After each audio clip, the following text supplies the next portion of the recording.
Oke, selamat siang teman-teman semuanya. Kembali lagi kita di acara ngobrol santai bersama Bapak Pendeta Gideon Setiadi. Di sini kita mau bicara banyak hal, terutama untuk masalah pembangunan gereja yang dahulu. Jadi bagaimana di gereja di Jalan Bukit Keminting itu sampai terbentuk. Nah, ini ada kesan-kesan yang pastinya istimewa ya. Di sini ada beberapa hal yang bisa diceritakan oleh Bapak Pendeta Gideon Setiadi. Oke, selamat siang Bapak Gideon Setiadi. Apa kabar hari ini? Siang. Shalom. Nah, ini ngupas tuntas ini masalah pembangunan gereja.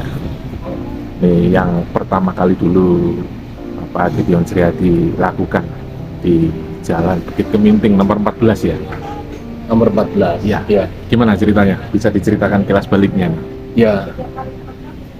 Ya, sebelumnya saya adalah untuk kesaksian di mana Tuhan Yesus dimuliakan lewat apa yang bisa kami buat. Tentunya kita berdoa dulu supaya memohon pimpinan Tuhan supaya kesaksian hari ini bisa menjadi berkat, motivasi bagi saudara-saudara yang lain yang ada di pelayanan, berada dalam pelayan dimanapun. Ya, kita berdoa Bapak Gereja. Oke. Bapa di dalam surga, di dalam nama Tuhan Yesus Kristus, Juru Selamat yang hidup, di mana kami mengabdi, di mana kami menghormati, di mana kami mengagungkan nama yang luar biasa. Kiranya perbincangan pada siang hari ini boleh bermanfaat, pertama bagi kami, oh Tuhan, sehingga kami semakin didorong, dimotivasi, dan yang kedua kiranya menjadi kesaksian bagi banyak orang, bagi anak-anak Tuhan yang di dalam pelayanan dimanapun berada. Kiranya Tuhan yang kita tinggikan, kita sembah, memberikan bimbingan, tuntunan, motivasi, dan kemuliaan Tuhan dinyatakan dalam setiap aktivitas kita semua. Di dalam nama Bapa, Anak, dan Roh Kudus kami berdoa. Amin. Puji Tuhan. Ya, kita lanjut lagi. Yang ini adalah bagaimana ceritanya tentang pembangunan di Gereja Utusan Pantekosta Jemaat Palangkaraya Jalan Bukit Keminting Nomor 14. nomor 14. Ya. Sebelumnya saya menyampaikan latar belakangnya sedikit. Ya, latar belakang sedikit. Sebenarnya Jalan Bukit Keminting, Gereja Jalan Bukit Keminting itu pembangunan yang kedua. Ya, pembangunan yang kedua. Pembangunan yang pertama dirintis 10 tahun dari sebelumnya, dari 2005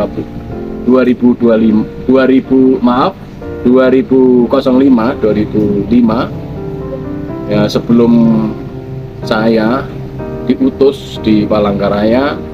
Bapak Pendeta Yanjo Mangare, beliau dari Manado, sudah merintis 10 tahun yang lalu sebelum tahun 2005. Jadi bukti sudah ada ya? Ada, diperkirakan ya 10 tahun diperkirakan. Dan posisinya juga di Bukit Keminting. Posisinya adalah di Jalan Bukit Raya. Dan sekarang menjadi Gereja Bethel Indonesia, sudah alih kepemilikan itu ya, alih pengelolaan. Dan bukti nyaris sudah tidak ada, tidak punya gedung dan tidak punya jemaat, sudah vakum beberapa tahun yang lalu ya, sebelum tahun 2005. Dan masa-masa itu memang ya cukup prihatin, di mana situasi pasca kerusuhan di Kalimantan Tengah kan ya, semua orang tahu waktu rame-ramenya ya. Pasca ya sudah mulai, tapi masih terasa situasi yang dalam kondisi tersebut. Sinode menugaskan saya Dan pada waktu itu saya staf pengembalaan di Gereja Utusan Pantekosta Jemaat Tulungagung. Bapak pendetanya adalah Pendeta James Agus Elisa Putra. Beliau sudah dipanggil Tuhan beberapa tahun yang lalu saat ini.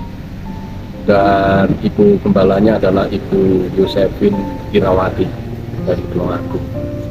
Dan saya mengajukan dan saya merespon tawaran dari sinode untuk diutus untuk membangun kembali atau menelusuri puing-puing yang retak gitu ya di Palangkaraya. Dan pada waktu itu ketika kami mendapat tawaran tersebut, saya bergumul karena Bapak pendeta saya jatuh sakit, kena stroke, dan akhirnya harus dirawat.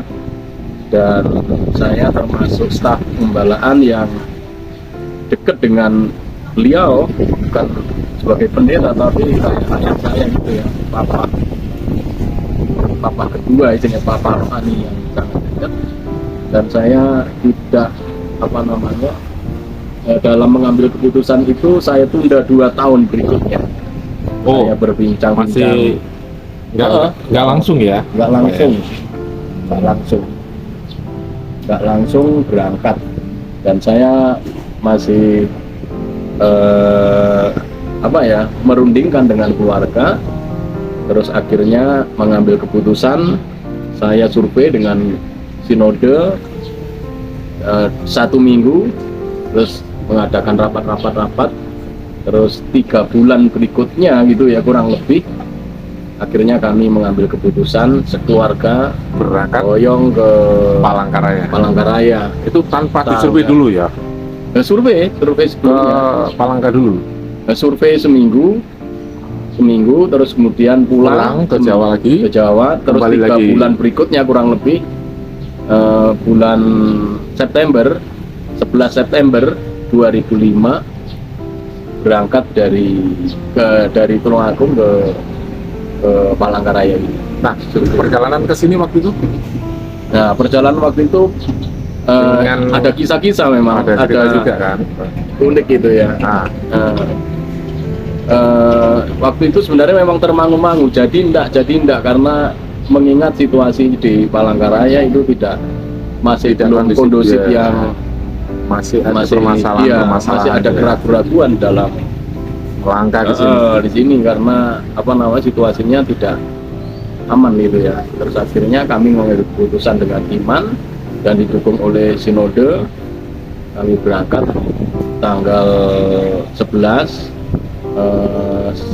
bulan September ya 2005 itu 2005 ya, 2005. Sekeluarga, anak-anak masih kecil waktu itu, dan yang kedua masih belum. Keputusan ini luar biasa loh ya.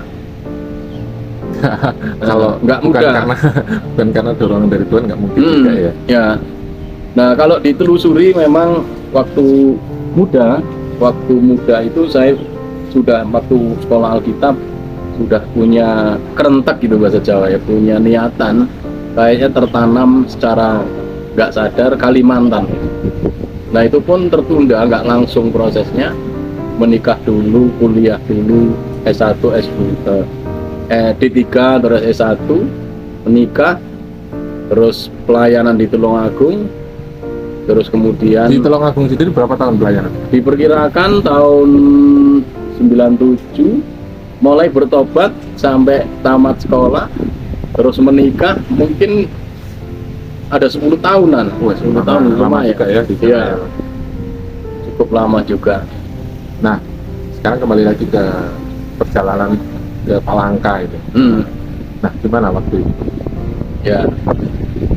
Nah, langsung gerejanya dibangun megah atau gitu? Oh iya kembali ke situ. Ya. Nah, waktu memang ada kerjasama dengan sinode. Awalnya itu sinode juga survei yang kedua kalinya juga ke lokasi gereja ya. Di saya dikontrakkan lebih dahulu di Bukit Raya 288. Di situ ada kurang lebih ada 3 atau 4 tahun nih. 3-4 tahun, sementara kami di tanah dan membangun di Jalan Bukit Kemimpin. Nah, pada saat waktu dikontrakan itu gerejanya gimana? Nah, gerejanya ya di kontrakan itu. Ya di tempat kontrakan itu ya. Toko itu toko kecil di Jalan Bukit Raya 2 nomor Pertama kali merintis jemaatnya ada berapa? yang kedua ini. Ya paling enggak 5 atau 7. 5 atau 7. Itu pun bertahan setelah September waktu itu, waktu Natal masih ada, kemudian setelah Natal mulai mengundurkan diri. Yang mengundurkan diri jemaatnya? Ya jemaat, termasuk jemaat yang lama itu masih ada kaitannya dengan Bapak Gembala yang dulu.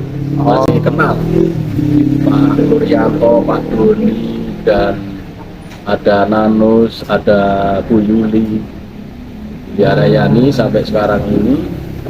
Terus kemudian setelah Natal mulai mengundurkan diri, tidak terlalu lama mengundurkan diri Dengan alasan? dengan alasan mungkin berbeda atau seperti apa pengajarannya atau cara pengembalaannya, dan tapi ada orang-orang yang tetap setia, seperti Ibu Yuli, Rayani, enggak sekarang. Sampai sekarang ya? Ya, sampai sekarang. Terus kemudian tidak lama kemudian ada Bapak Tono, sekeluarga. Terus kemudian ada beberapa orang yang setia, walaupun kita sudah pindah di tempat yang baru, gedungnya baru, diajak membangun mulai dari nol, yang setia ada hingga sekarang. Terima kasih sudah nonton channel Mosa ini. Jangan lupa untuk like, subscribe, dan komen. Sampai ketemu di Mosa berikutnya. Terima kasih. Tuhan Yesus memberkati.